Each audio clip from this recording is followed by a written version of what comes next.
Hello, everyone, back again. I have a little more light coming from the rest of the room.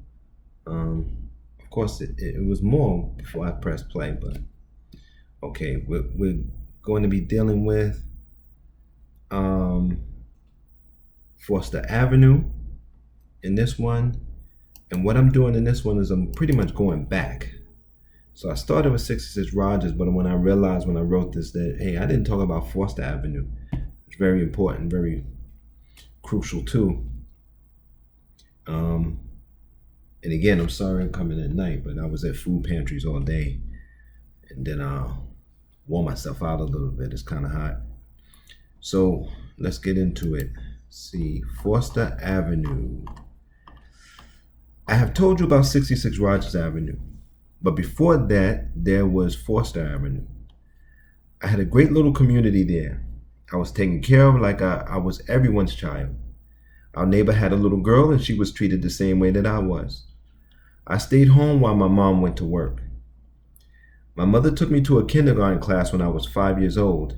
She asked me if I wanted to go there every day. The way I remember it, I looked at the paper foot with a face that was on the door and the children playing inside. I thought that it looked silly and told my mom I wanted to stay home. I've since learned that learning goes on in pre-K, but I was 5. I'm not sure that my mom ever knew what to do with me, so she let me have my way.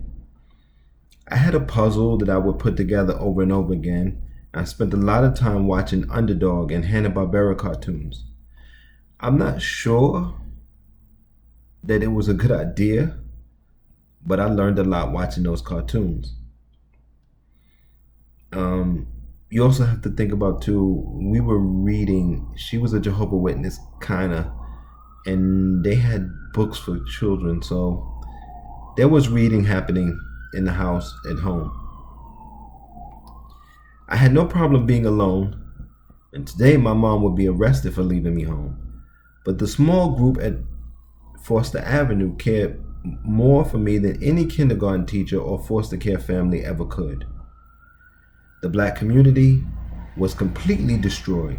So, black children today do not have anyone looking out for them the way I was looked after.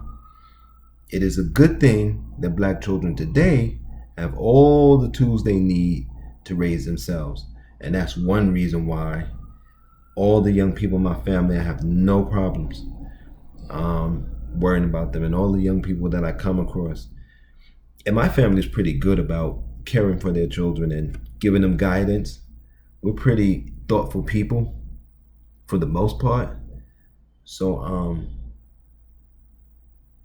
I don't worry about them in that way anyway, but I know that they have all the tools to take on, even though the structures outside and the systems that were walled us off are kind of broken down.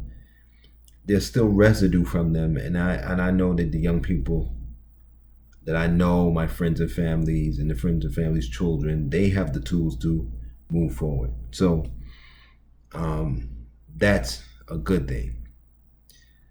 Until next time. Oh, I'm supposed to say, if you want to support this channel, I'm so used to people not supporting it, but if you want to support it, help me with my lighting situation, which I'm going to try to fix. Maybe tomorrow I'll have something better. I have some ideas. You can give directly.